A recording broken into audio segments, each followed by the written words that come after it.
Oke, kita bertemu kembali dalam perkuliahan kita.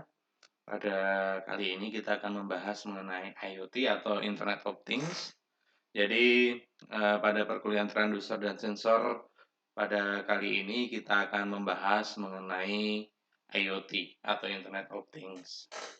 Jadi, kalau kita lihat perkembangan teknologi itu semakin pesat dari waktu ke waktu. Sekarang hampir semua peralatan itu sudah terhubung dengan teknologi internet. Sehingga, dengan terhubungnya dengan teknologi internet ini, membuat kita lebih mudah dalam mengelola. Baik, kita masuk ke slide pertama. Di sini kita bisa lihat Internet of Things di situ adalah sebuah konsep di mana suatu objek yang memiliki kemampuan untuk mengirimkan data melalui jaringan tanpa memerlukan interaksi manusia ke manusia atau manusia komputer. Sehingga di sini kalau kita lihat Internet of Things di sini adalah kita memanfaatkan jaringan internet di situ nanti yang terhubung dengan perangkat yang kita miliki, kemudian perangkat di sini bisa mengirimkan data atau informasi, kemudian tanpa adanya campur tangan dari manusia. Nah, Internet of Things di sini telah berkembang dari konvergensi teknologi nirkabel, mikro electromechanical system atau MEMS dan internet. Nah, kalau kita lihat IoT ini juga kerap diidentifikasikan dengan RFID sebagai metode komunikasi. Nah, walaupun begitu, IoT juga bisa mencangkup teknologi-teknologi sensor lainnya semacam teknologi nirkabel maupun QR code yang sering kita temukan di sekitar kita. Nah, apa saja kalau kita lihat kemampuan dari IoT di sini? Nah, kemampuan dari IoT ini bermacam-macam. Contohnya apa? Misalkan dalam berbagi data, kemudian bisa menjadi remote control, dan masih banyak lagi. Nah, kita nanti akan lihat satu persatu. Nah, things.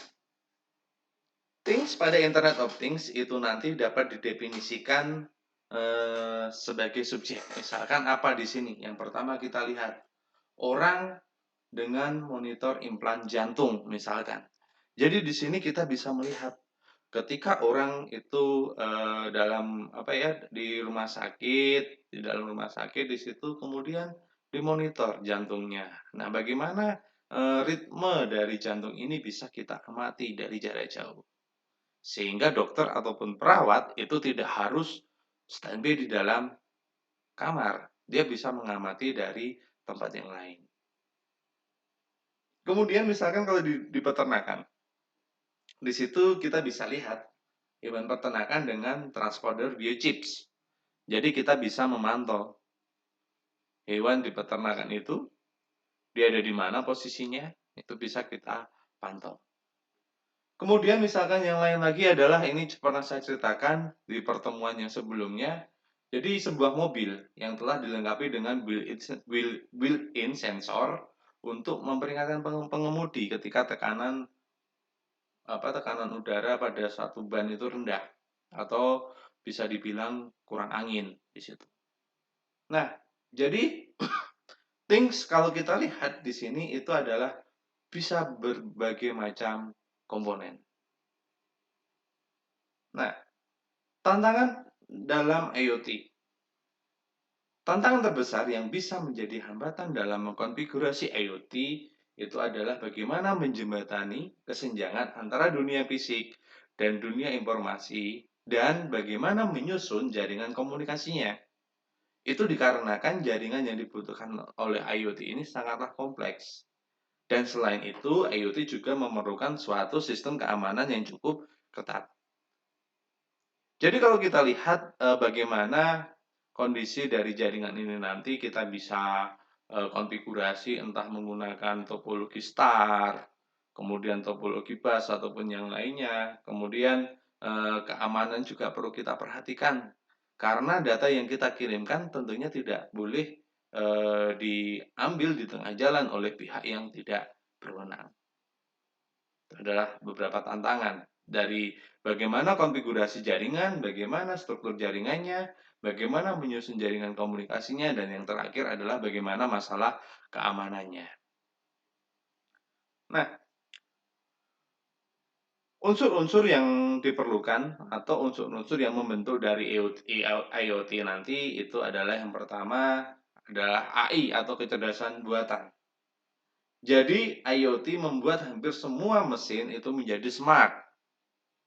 Nah, ada smart city, ada smart farming, dan sebagainya.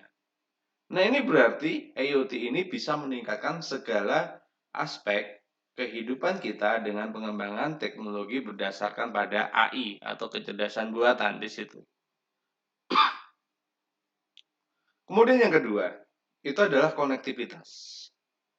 Jadi jaringan di sini diperlukan agar komunikasi data itu dapat terus berlangsung, tidak terputus di tengah jalan di sini nanti.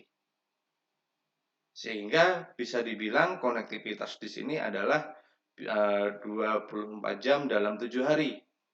Itu harus terhubung. Kemudian sensor.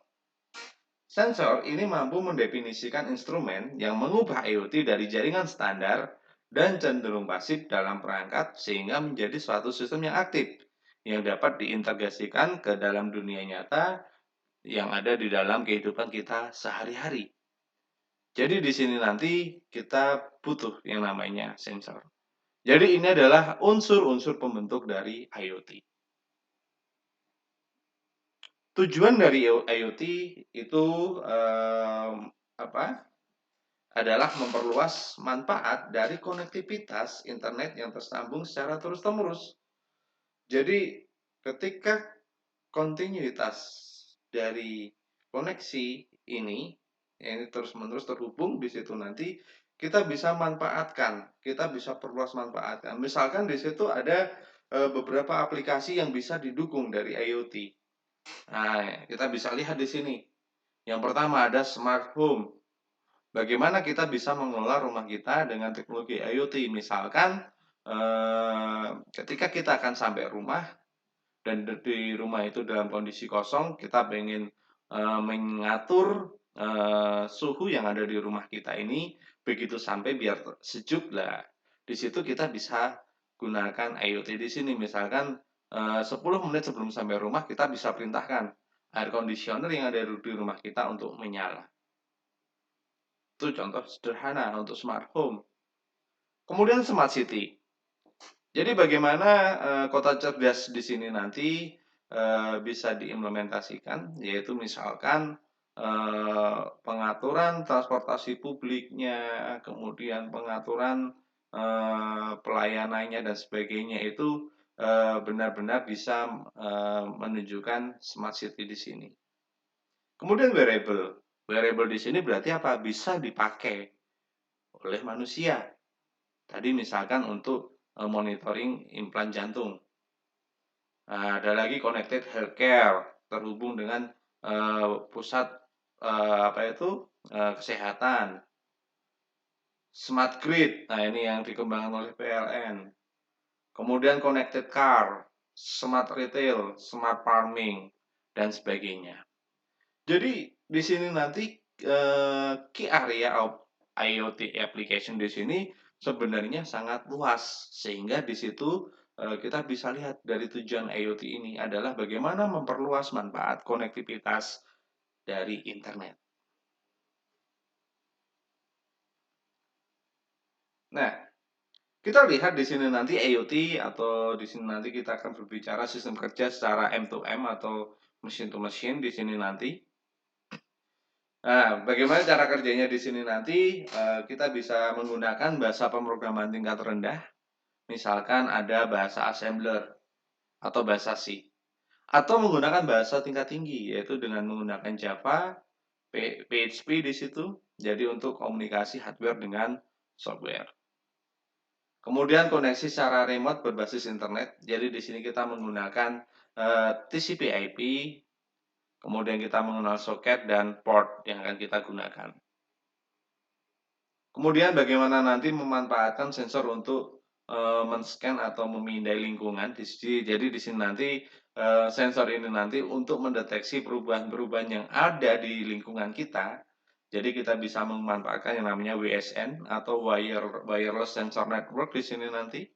Jadi misalkan kita ingin mengukur suhu, kelembaban dan sebagainya di satu lingkungan, di situ nanti kita bisa kumpulkan sehingga kita bisa lihat di satu area itu suhunya berapa, kelembabannya berapa. Dari informasi ini bisa digunakan untuk membuat sebuah keputusan. Kemudian bagaimana nanti pengiriman dan penerimaan paket, data dan informasinya? Ya, kita akan mengenal istilah routing. Kemudian teknologi-teknologi pada IoT, di situ nanti kita mengenal ada parallel computing, kemudian ada cluster computing, grid computing, maupun cloud computing. Jadi di sini nanti parallel computing dan yang saya sebutkan tadi itu digunakan untuk pemrosesan data dan penyimpanan data. Kemudian WSN atau Wireless Sensor Network di situ nanti. Jadi sensor ini nanti digunakan untuk mendeteksi perubahan-perubahan yang terjadi di sekitar peralatan yang kita bangun. Kemudian ada ITS atau Intelligent Transport System di situ. Kemudian ada OTT, Open the Top. Nah, ini kalau kita berbicara perangkat bergerak nanti di situ. Kemudian ada RFID maupun NFC, Near Field Communication. Dan juga bisa nanti teknologi pada AR, augmented reality, data mining, big data, green IT, future internet, dan lain-lain. Jadi ini adalah teknologi-teknologi yang bisa dibangun di dalam IoT. Kemudian bagaimana atau apa saja nanti komponen IoT di situ? Kalau kita lihat komponen IoT itu nanti terdiri dari platform hardware, kemudian gateway software di situ nanti. Kemudian ada layanan cloud. Ya, nanti layanan cloud di sini nanti adalah untuk apa? Untuk pengumpulan data dan analisisnya. Kita lihat platform hardware. Nah, pada platform hardware di sini memiliki beberapa modul. Ada yang didesain secara modular. Jadi di sini nanti perangkat hardware modular ini nanti akan terdiri dari sebuah papan microcontroller yang biasa atau yang bisa dilengkapi dengan berbagai modul pilihan. Misalkan modul sensor, modul wireless, atau konektor industri. Kemudian ada desain langsung pakai. Jadi di sini nanti modul-modul sensor yang akan dihubungkan ke papan microcontroller melalui soket atau wireless ini sudah bisa langsung digunakan.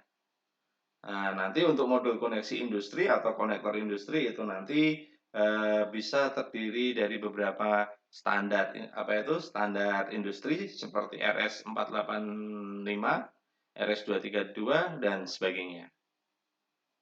Kemudian ada modul wireless. Nah, jadi di sini modul wireless ini nanti diperlukan jika ingin saling terhubung menggunakan wireless.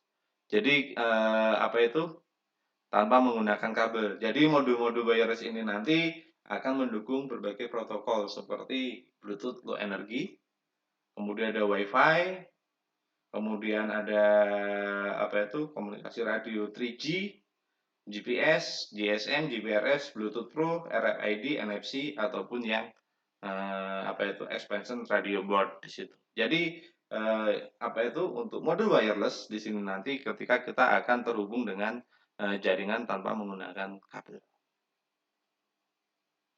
Gateway. Gateway itu akan menghubungkan seluruh sensor ke layanan internet atau ke infrastruktur IT. Misalkan ke dalam database internal atau dalam cloud. Nah, di situ nanti. Nah, biasanya gateway nanti terhubung juga melalui menggunakan wireless. Jadi di sini nanti menggunakan Wi-Fi dengan 2,4 GB, 5 GB atau yang lainnya di situ. Nah, berikutnya adalah kita mengenal layanan cloud. Nah, layanan cloud di sini atau cloud computing kalau kita lihat di situ kita bisa mengenal beberapa layanan cloud. Di sana kita bisa mengenal yang pertama AWS atau Amazon Web Service. Jadi ini adalah layanan cloud. Adik-adik bisa mencoba nanti di AWS di situ. Ketika mempunyai akun yang biasanya akun institusional di situ nanti itu bisa digunakan untuk mendaftar di AWS atau Amazon Web Services. Kemudian ada Alibaba Cloud. Ini juga bisa diakses. Microsoft Azure. Nah ini mungkin kalau kita sudah berlangganan Microsoft, kita bisa menggunakan ini Microsoft Azure di sini. Kemudian ada Google Cloud Platform di sini. Nah, ini mungkin sudah terbiasa. Kemudian ada IBM Bluemix. Ya, ini adalah layanan-layanan dari cloud computing. Nah, apa itu cloud computing? Jadi di sini cloud computing itu merupakan teknologi yang menjadikan internet sebagai pusat pengolahan dan aplikasi, di mana pengguna komputer diberikan hak akses untuk login di sana ya. Jadi misalkan seperti apa sih? Nah, jadi misalkan ketika kita pengen mengakses suatu aplikasi, kita tidak perlu menginstal pada komputer kita, nggak perlu di klien, karena semuanya sudah disediakan di server cloud computing. Sehingga apa? Di situ nanti itu adalah membuat lebih sederhana. Kita tidak perlu menyiapkan infrastruktur komputer yang bagus di situ, karena sudah disiapkan di dalam infrastrukturnya cloud computing. Nah, proses pengolahan daya komputasi, baik itu CPU, RAM, network speed, software, operating system, maupun storage, ini nanti akan dilakukan melalui jaringan, ya jaringan internet. Jadi kita bisa meng-create CPU kita di dalam cloud servernya di sana. Kita mau butuh RAM berapa, clock CPU-nya berapa, storage-nya berapa, ini tinggal kita set. Nah, di dalam cloud computing di situ nanti ada 3 model pengiriman. Itu nanti ada software as a service, platform as a service, dan yang terakhir infrastruktur as a service. Jadi itu adalah yang ada di dalam cloud computing. Nah ini beberapa contoh penerapan IoT di berbagai bidang di situ nanti. Contoh di situ ada smart city.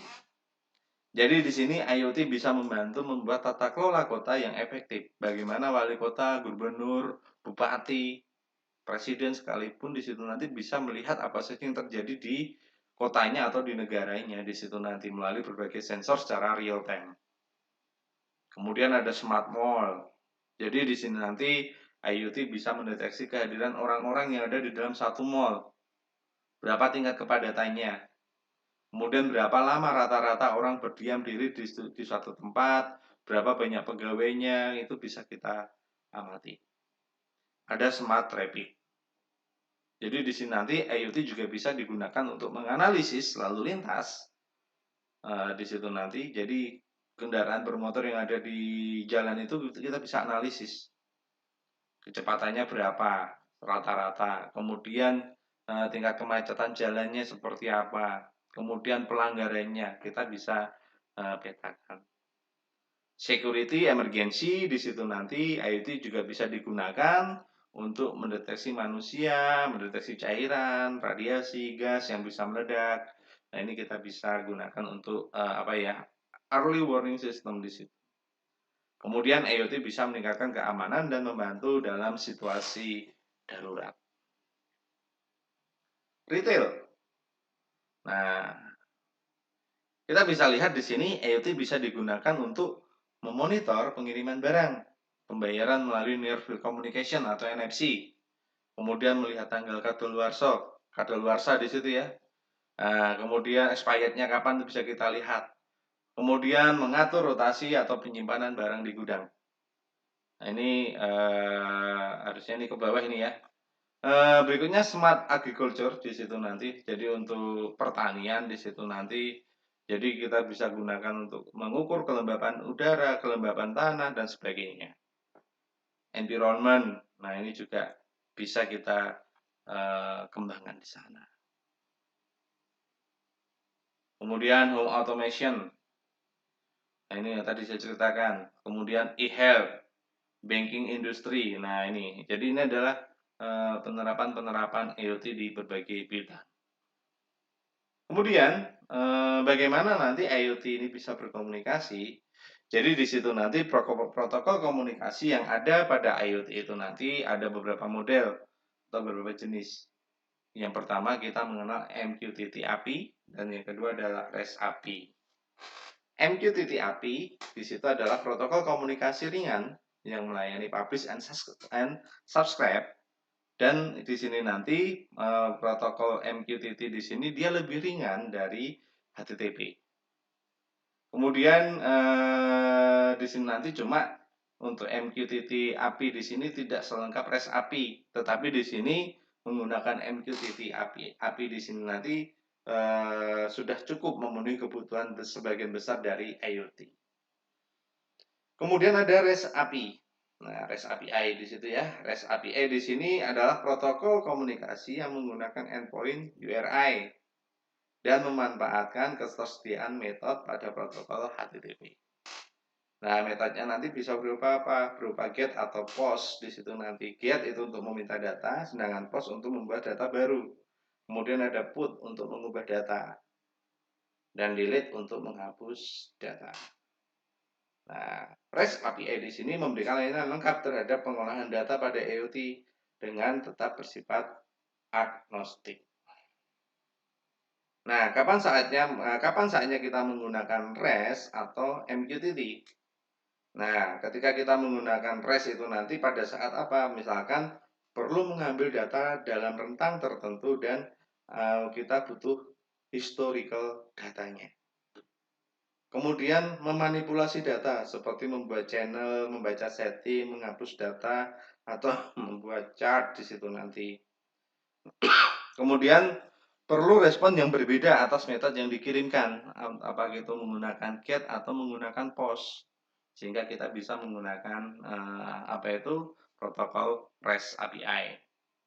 Kemudian kapan kita menggunakan MQTT di sini? Yaitu pertama, nah, ketika di situ IoT di sini memiliki keterbatasan daya, misalkan dia bekerja dengan menggunakan baterai, dan atau perlu mengirimkan data yang berukuran lebih kecil, sehingga di sini proses menggunakan MQTT juga bisa lebih cepat. Kemudian koneksi data tidak selalu terhubung, dan bandwidth-nya mungkin terbatas. Nah, atau ingin melakukan update yang cepat pada suatu channel. Atau di sini nanti mau langsung menerima update tanpa harus melakukan calling ke server, misalkan melakukan penarikan data pada setiap berapa detik. Nah, ini adalah kita bisa menggunakan MQTT. Nah, nanti silahkan yang ingin mengembangkan di IoT, ingin mengembangkan aplikasi di sana, nah ini silahkan memilih sendiri nanti. Nah, ini adalah gambaran dari MQTT. Jadi kalau kita lihat dia nanti ada di atas TCP ya. Jadi di sini MQTT nanti berjalan di atas TCP/IP atau Transmission Control Protocol Internet Protocol. MQTT di sini lebih ringan dibandingkan dengan protokol HTTP 1.1 di situ. Ini adalah mengenai MQTT. Nah, kemudian paradigma publish subscribe pada MQTT di situ nanti kita akan istilahkan seperti ketika kita berlangganan surat kabar, di situ ada publisher, ada subscriber. Jadi publisher di sini berarti apa? Dia yang akan mengirimkan informasi, subscriber itu adalah yang akan menerima informasi. Nah, nanti kita akan mengenal ada dalam MQTT itu kita mengenal ada istilah MQTT broker, kemudian publisher, subscriber, dan topic. Broker. Nah, broker itu apa? Jadi broker pada MQTT di sini berfungsi untuk menghandle data publish dan subscribe dari berbagai device. Jadi di sini bisa kita ibaratkan sebagai server yang memiliki alamat IP khusus. Nah, itu adalah broker. Kemudian publish di sini. Publish itu merupakan suatu cara device untuk mengirimkan data ke subscribernya. Nah, biasanya pada publisher ini adalah sebuah device yang terhubung dengan sensor tertentu. Sedangkan subscriber di situ merupakan cara suatu device untuk menerima berbagai macam data dari publisher. Nah, subscriber dapat berupa aplikasi monitoring sensor dan sebagainya. Nah, ini adalah contohnya. Ada monitoring, analitik, database di situ nanti. Kemudian topik. Nah, topik ini seperti halnya pengelompokan data suatu kategori tertentu.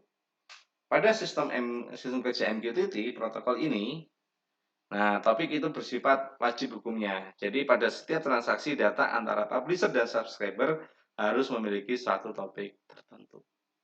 Nah, ini adalah gambaran mengenai IoT di situ nanti Internet of Things. Apa itu yang bisa kita kembangkan nanti dari contoh-contoh yang disebutkan di awal tadi. Nah, adik-adik bisa mencoba nanti meng-create kira-kira yang bisa dikembangkan itu apa saja di situ. Oke, ini adalah slide terakhir kita dari pengenalan IoT di sini nanti. Kita akan bahas lagi di pertemuan minggu depan untuk IoT. Ini adalah awal dari kita mengenal IoT. Baik, terima kasih atas perhatiannya. Sampai ketemu lagi minggu depan.